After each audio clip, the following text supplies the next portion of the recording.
Welcome back to Grammar Grade 12.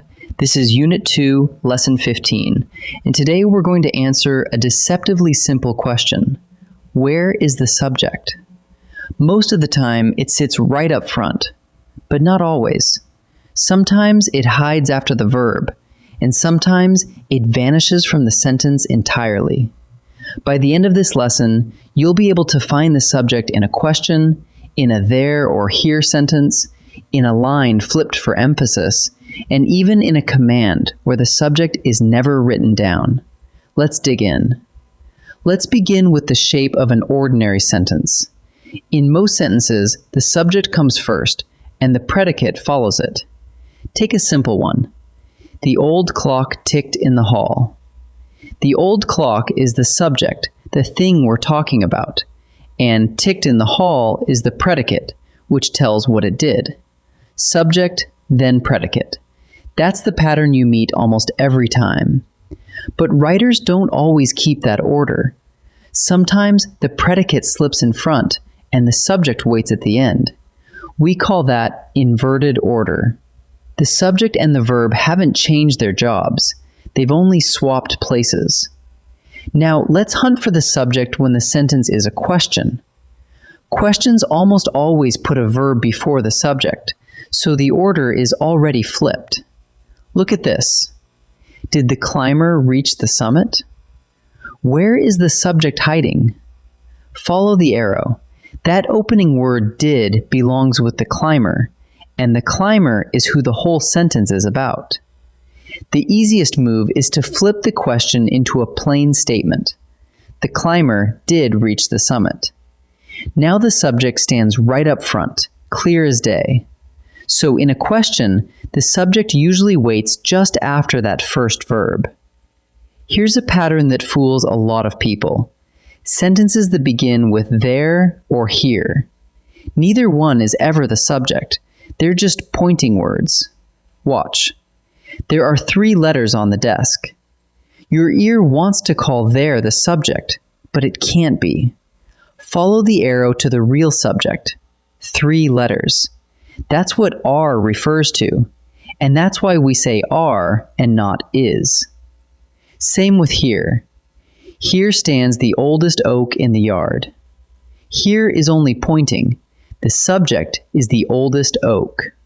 So whenever a sentence opens with there or here, slide right past that word and ask what actually performs the verb. Writers also flip the order on purpose, just for emphasis or drama. Read this one aloud. Down the valley rolled the fog. Feel how the sentence builds, the scene first, then finally the thing itself.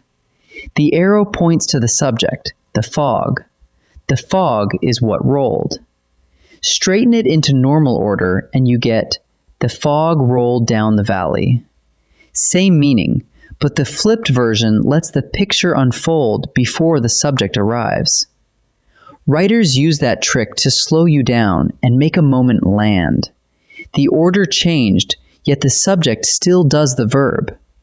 Now for the sneakiest case of all, the command or imperative sentence.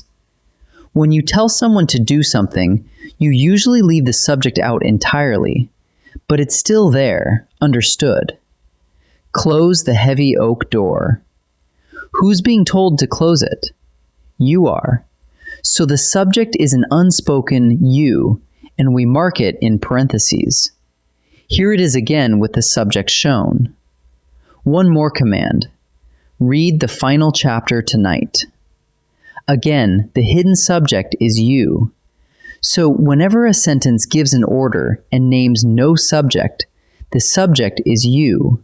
Understood, even though it never appears on the page. Let's turn all of this into a quick routine you can run on any tricky sentence. Step 1. Is it a question?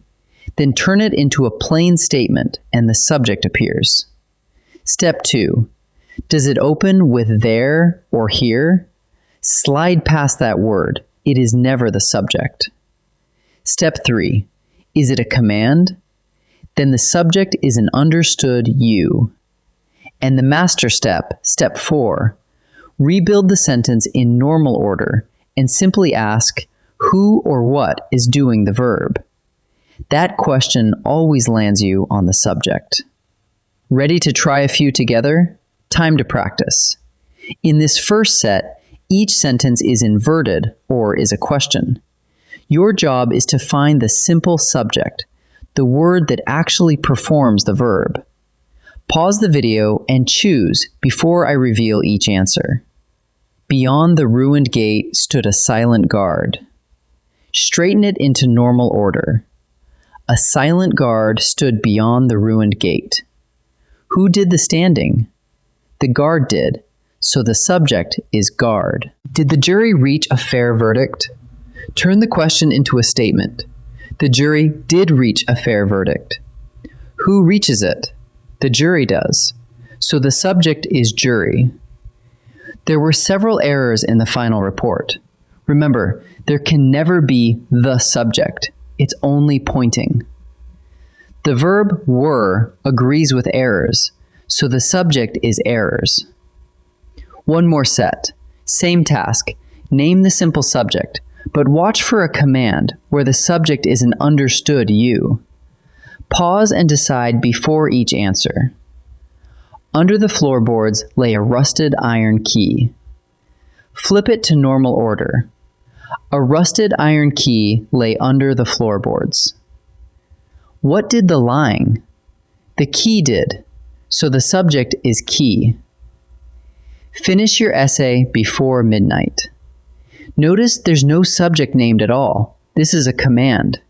Who's being told to finish? You are, so the subject is the understood you.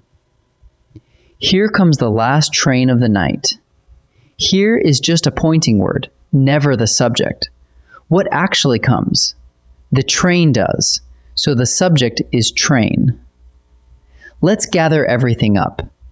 Most sentences run subject first, then predicate. But plenty flip that around into inverted order, where the predicate comes first.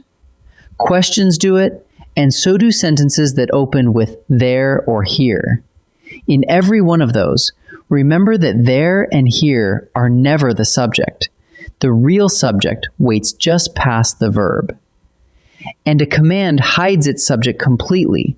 It's an understood you standing quietly at the front. When any sentence tangles you up, do one thing. Rebuild it in normal order and ask who or what is doing the verb. In our next lesson, Lesson 16, we'll look at direct and indirect objects, the words that catch the action after the verb. I'll see you there.